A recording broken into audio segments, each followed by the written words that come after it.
بسم اللہ الرحمن الرحیم۔ السلام علیکم۔ یہ ہے 31 مارچ اور جمعہ کا روز ہے۔ پہلی خبر یہ ہے کہ آج کا نیوز پیپر آپ کے سامنے ہے اور سب سے پہلی خبر ہیڈ لائن پر آپ دیکھ سکتے ہیں۔ الیکشن کیس کے سلسلے میں خبر یہ ہے کہ سپریم کورٹ کا بینچ ٹوٹ گیا ہے۔ جسٹس امین الدین خان الگ ہو گئے ہیں، باقی ججز عدالت سے اٹھ کر چلے گئے۔ طویل مشاورت کے بعد آج دوبارہ سماعت کا اعلان کیا گیا۔ اس سلسلے میں از خود نوٹس کے تمام کیسز کو ملتوی کرنے کا فیصلہ کیا گیا۔ چیف جسٹس نے آج سماعت میں کہا کہ عدالت کسی الیکشن میں کوئی بھی مشکلات پیدا نہیں کرنا چاہتی۔ اس کے علاوہ صدر عارف الوی کو ان تمام معاملات سے آگاہ کرنا ضروری تھا۔ ہم نے آئین اور جمہوریت کو زندہ رکھنے کے لیے تمام بحث اور از خود نوٹس کا اقدام کیا تھا۔ یہ بھی کہا گیا کیا اکتوبر میں بجٹ کا خسارے ختم ہو جائیں گے اور ملک میں الیکشن کروانے کے تمام اقدامات مکمل کیے جا سکیں گے یا تب بھی اس معاملے کو ڈیلے کیا جائے گا۔ اٹارنی جنرل سے پوچھا گیا تو منصور عوان نے یہ موقف اختیار کیا کہ اس وقت تک ہم IMF کے ساتھ پروگرام میں شامل ہو جائیں گے، ہمیں فنڈز مل جائیں گے اور الیکشن کروانے میں یہ سلسلہ مددگار ثابت ہو جائے گا۔ پاکستان بار کونسل کا فل بینچ بنانے کے بارے میں بھی درخواست کر دی گئی ہے۔ دوسری خبر یہ ہے کہ توشہ خانہ کیس میں عمران خان صاحب سے نیب نے کچھ سوالات پوچھے اور ان سے کہا گیا کہ فروخت شدہ تحائف کی رسیدیں بھی مہیا کی جائیں، جبکہ اسلام آباد ہائی کورٹ نے نیب کو اس طرح کے نوٹسز لینے سے منع کر دیا اور چیلنج کر دیا کہ نیب عمران خان صاحب کو اس طرح کے کسی قسم کی بھی رسیدیں طلب کرنے کے لیے فی الحال مجاز نہیں ہے۔ نیب نے درخواست کی ہے کہ یہ نوٹس معطل کیا جائے اور صحیح تحقیقات کرنے کی اجازت دی جائے۔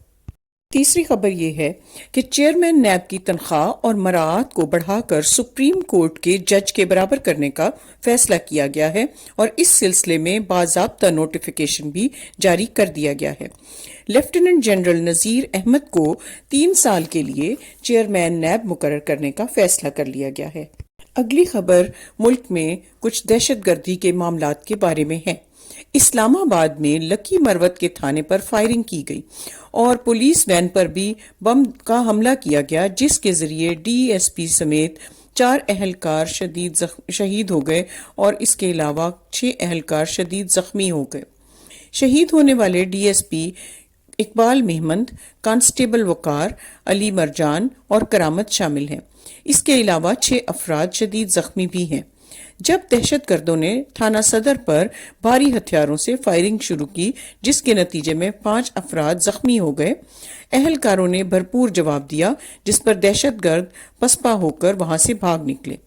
دہشت گردوں کی فائرنگ کی اطلاع ملنے پر DSP اقبال نفری کے ہمراہ جب تھانہ پہنچے تو راستے میں پیر والا موڑ کے نزدیک ان کی گاڑی بارودی مواد سے ٹکرا گئی، جس سے زوردار دھماکہ ہوا اور DSP اقبال اور ان کے 4 ساتھی موقع پر شہید ہو گئے۔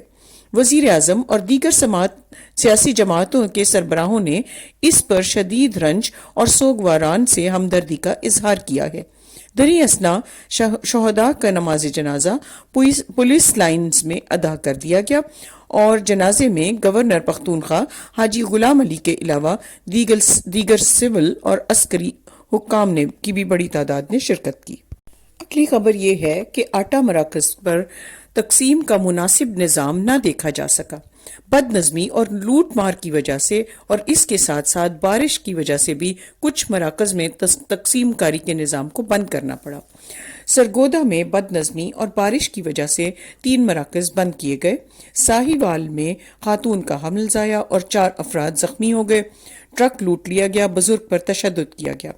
الہ آباد میں 4 خواتین بھگدڑ میں زخمی ہو گئی، جبکہ شانگلہ میں جھڑپیں ہوئیں اور 4 افراد زخمی ہو گئے۔ لاہور میں صبح 6 بجے سے آٹا کی تقسیم سینٹر پر شروع ہوئی۔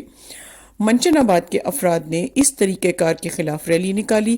شاہراہ قراقرم پر بھی مفت آٹے کی تقسیم کے وقت اور حصول کے سلسلے میں عوام اور پولیس کے درمیان تصادم دیکھنے میں آیا ہے۔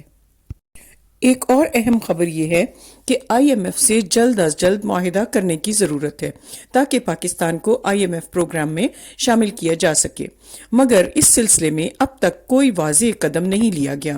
ادھر ملکی زر مبادلہ کے ذخائر ایک بار پھر 10 ارب ڈالر سے نیچے گر گئے ہیں، اور پاکستان کے مستقبل پر سیاستدانوں کو سیاست نہیں کرنی چاہیے، تمام سیاسی پارٹیوں کو اس سلسلے میں مل جل کے کام کرنا چاہیے۔ شکریہ۔